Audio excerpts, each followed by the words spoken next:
I'm here with Anoop Sagoo, Managing Director of Finance and Accounting BPO at Accenture.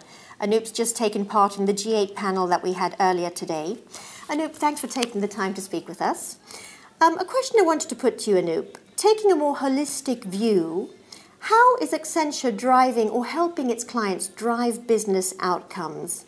And I asked this question because one of the points that was made earlier was that it appears there's not enough focus on designing a retained organization on the client side. In other words, the client's left with a part of a shared services which is not particularly well designed, and this is impacting the holistic outcome of their shared services operations.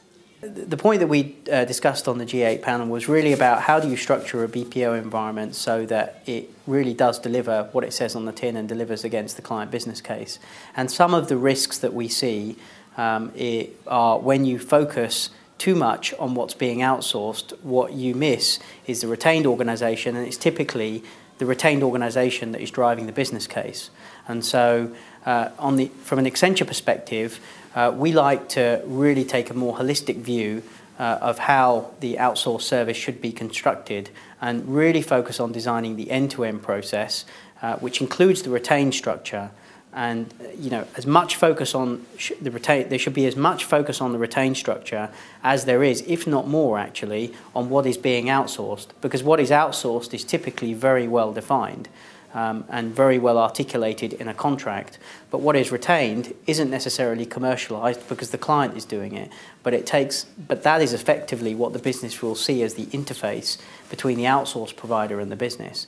So I would argue it's the most critical aspect of getting an outsourcing transaction right. It's also, for me, a critical factor in getting governance right, which is often cited as a major factor major success factor in outsourcing. And governance will all come through the management of this retained organisation and what that would drive. Now, as a provider, Accenture has limited influence over this retained organisation. On the other hand, what you are providing links directly in with that remnant's activities. Are you finding that companies are becoming more aware of this and perhaps setting up teams that can interact more effectively? Our interaction with our clients on that particular topic does tend to vary on how the service is being procured. For example, if you are going through a very structured procurement program where you're responding to effectively an RFP, for example, it may be that you don't get the opportunity to really delve into the detail of that.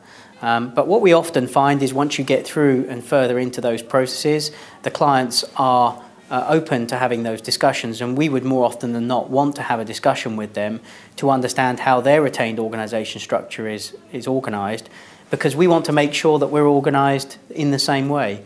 So one of the best practices around governance is really to ensure parity between the two organisations at all levels, and the only way we can therefore complete the design of our service management function is to understand how the client's going to be organised. A specific example would be, who's going to take responsibility for the service on the client side on an ongoing basis. In our engagements, we typically staff a delivery account manager or a delivery account executive on every single one of our outsourcing engagements. And we actually like that individual to be very close to the client because that is the person that will play the front end of the role, regardless of where the service is delivered from. Now, we can only really do that if we understand who's going to play the corresponding role on the client side and where they are going to be, because we would want those two individuals to be really joined at the hip and working very, very well together. And many industry analysts are talking about this trend towards providers offering increasingly standardized solutions. How do you offset the cost advantage that may be due to a client with the client's need for a more tailored approach? Do you feel that this is in the client's best interest, this trend towards more standardized solutions? From an Accenture perspective, we've been providing BPO services for quite some time. In fact, our earliest BPO arrangement was in 1991 with BP.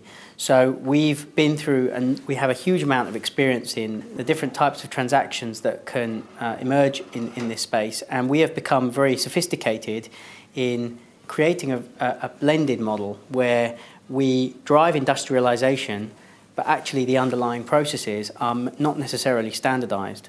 I mean, there are very few processes today, really only limited to functions such as HR, where you can truly encapsulate the service that you're providing in such a way that it could be entirely standardized.